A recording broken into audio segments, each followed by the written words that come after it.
and welcome back to the channel. I hope you guys are having a lovely, wonderful day. My name is Dr. Ray. For those of you that are new, welcome. We're happy to have you. On this channel, we review pet foods, we answer questions, and we kind of jump through some of the marketing strategies that pet food companies use to try to trick you guys and emotionally hijack you to buy foods that maybe you otherwise wouldn't have considered. So today we're going to go through the pet food company Iams. This was requested by a couple subscribers, and so we're going to do that today. But before we get into Iams, I want to go into a little bit about the parent company, which is Mars. So a lot of pet food companies are smaller children, if you will, of larger pet food companies or larger companies in general. And so Iams is made by Mars, and Mars you guys might be familiar with because they are well known for making candy. And so the specific candy that everybody thinks of when they think of Mars is of Mars M&Ms. But they also make some of these other food or other candies as well. So they make Dub, they make a couple different gums like Eclipse, like Double Mint. Double your pleasure, double your fun. That's the statement of the great mint in Double Mint gum. They make Twix, which is my all-time favorite, Starburst, Skittles. All those candies are made by Mars. And so Mars also does a whole lot of different pet foods as well. So they don't just make Iams. So they also make, if we scroll down, they make Pedigree, which we just recently did a review of. They make Royal Canin, Sheba, Nutro, Caesar, Eukanuba, Temptations, Greenies, etc., etc.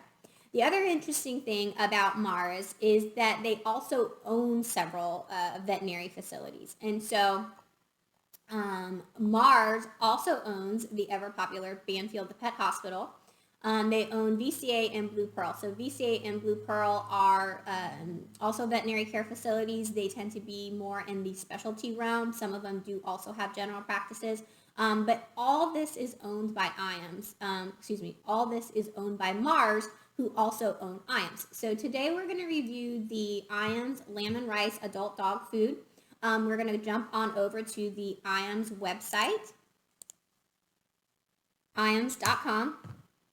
and kind of see what it's all about. Okay, so here we are at the website, and right in the front you can see we have the adult mini chunks with lamb and rice. So that's the one we are going to review today. All right, so here we have it. We have the Iams adult mini chunks with lamb and rice. And so starting out like we normally do, let's just take a look at the package. So you've got the red package with the cute little dog on the front. In the top corner, you've got the Made in the USA stamp. So if you are, if that's something that's important to you, this food is made in the USA. When we go down, we see another really bit of important information, and a lot of people kind of overlook this because they don't realize the hidden meaning in these words. So in the middle, you've got the big Iams logo, and then underneath, you have the name of the pet food.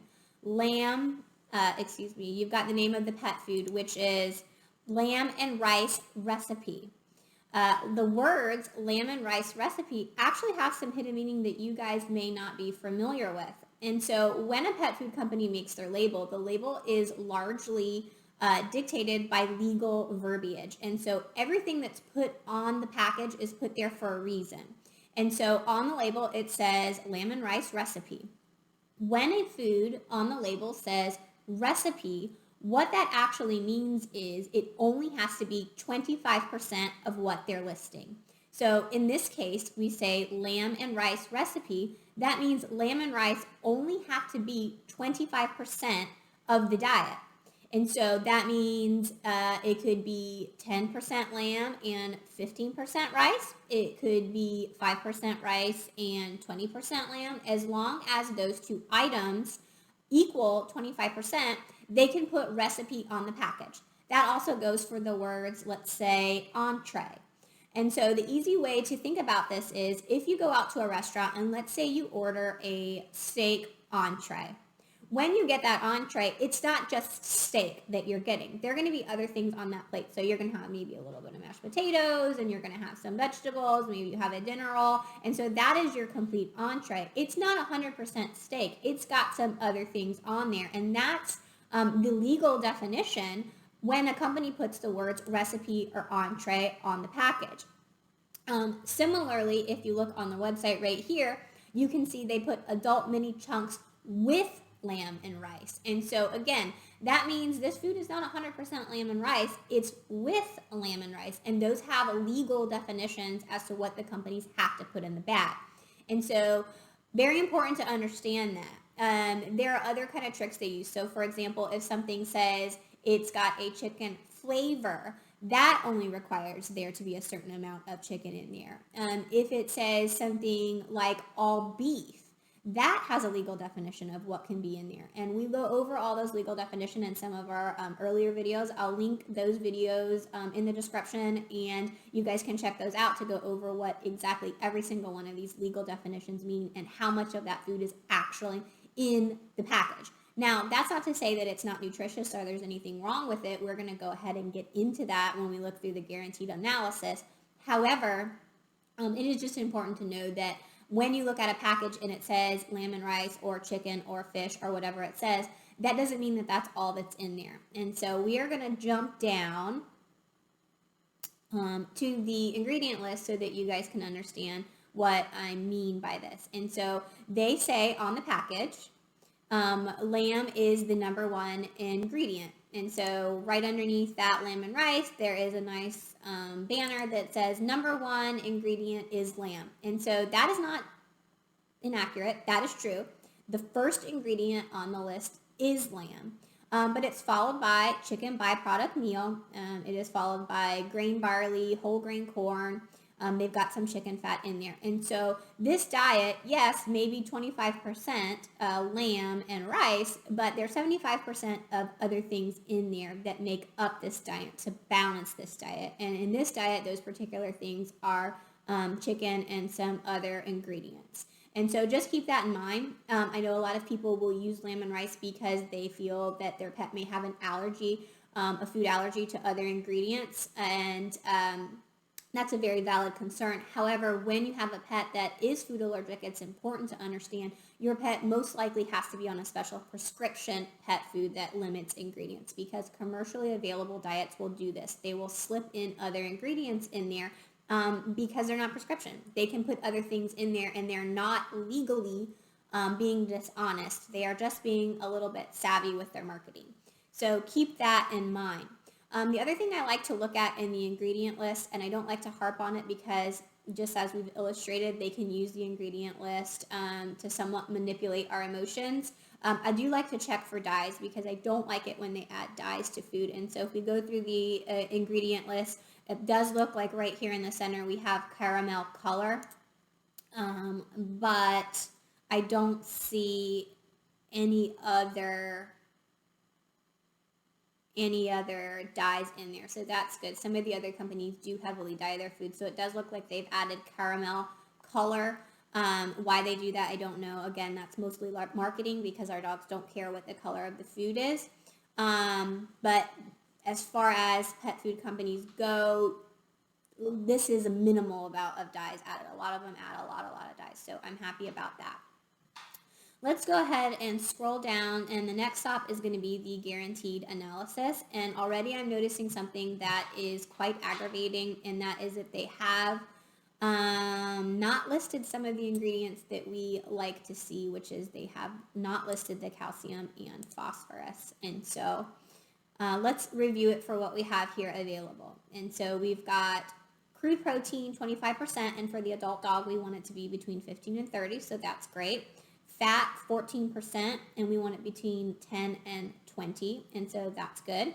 Fiber at 5% is right at the max. We want it to be around 5%. I personally tend to like a little bit higher fiber foods because it kind of helps with digestion and stools and things like that, so I'm kind of happy that it's on the higher end.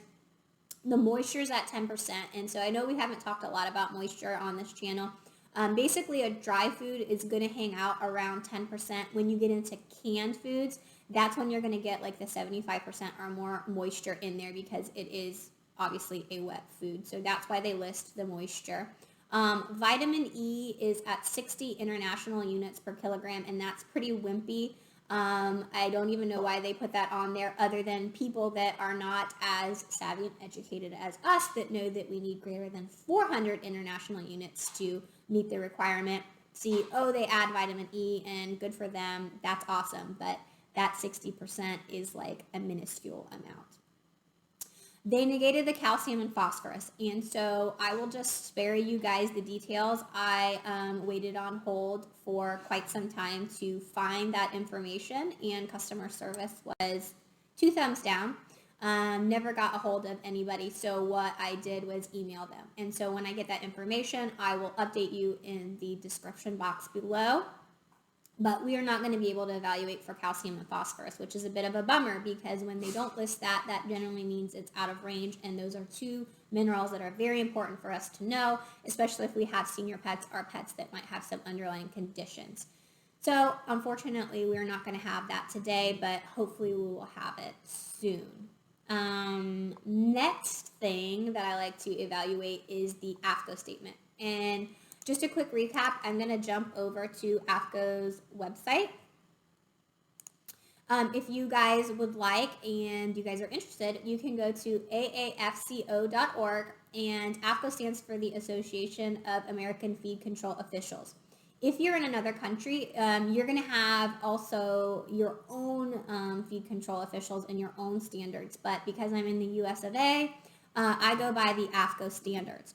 Also, on a side note, when I go over those little charts, I'm collecting that information from this book, which is Small Animal Clinical Nutrition, and I've just put it in that chart for easy access.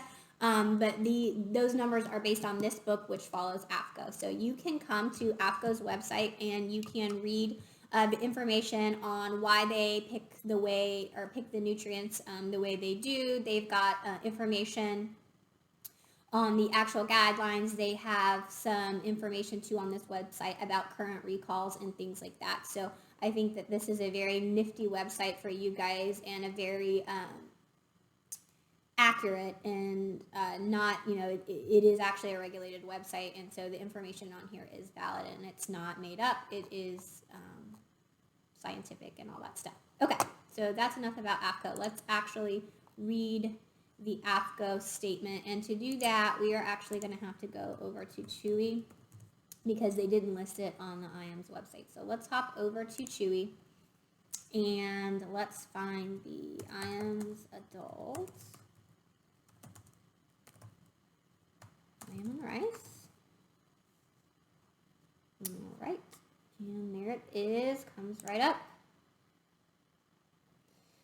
All right, let's find the AAFCO statement. So sometimes the AAFCO statement is difficult to find, and what we end up having to do is we have to zoom in on the package. It is legally required to be on the package. It will be there. It just doesn't take up a lot of real estate because the companies don't find it to be that important. And so it's right up here in the corner underneath the made with real wholesome ingredients. And so it says Iams Lamb and Rice recipe, and so we already talked about what the word recipe means, is formulated to meet the nutritional levels established by AAFCO, dog food nutrient profiles for maintenance. And so when we dissect that statement, what it means is this particular food, they took a recipe from another company that most likely did either feeding trials, or they followed specifically the recommendations set forth by AAFCO. So they didn't necessarily feed this food to actual dogs to ensure that it does what it says it does, but they've relied on other research to do that. Ideally, I think companies that actually do their own feeding trials have invested some more time and energy and money into their food. So to me, when you have done feeding trials, that indicates a little bit more invested interest in the product, but it doesn't mean it's bad if they didn't do them. I just like to see them personally. And then it says for adult maintenance, which is good because the other alternative is going to be all life stages, which means yes ma'am, can I help you? What's wrong? This is Sable. She's my sidekick, and I don't know what she's asking me for right now. Okay. Need to go potty? Okay.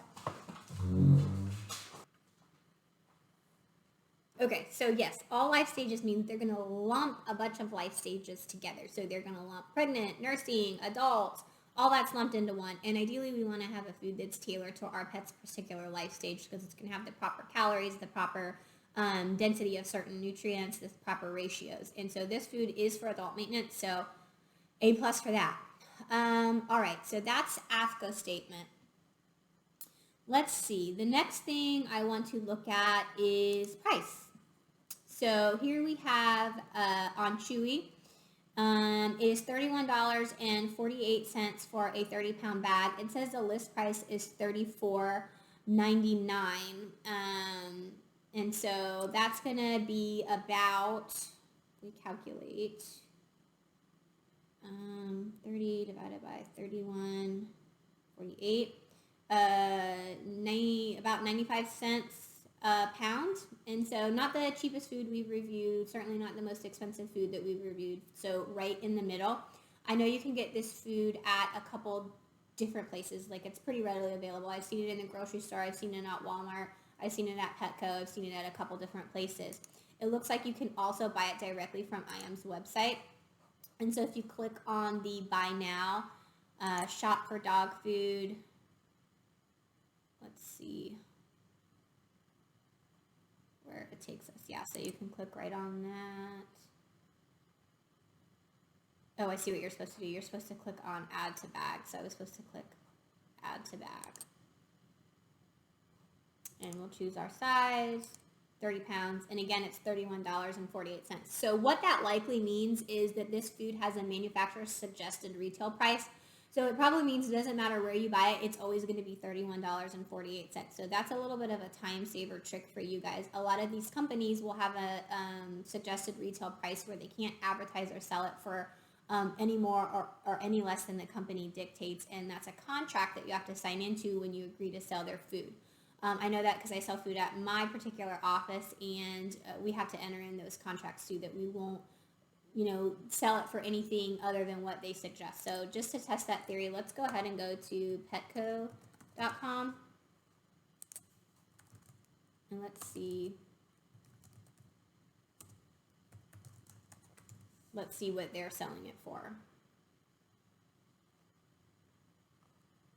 We want the 30-pound. So there you have it, $31.48 there. And just for good measure, let's go to walmart.com.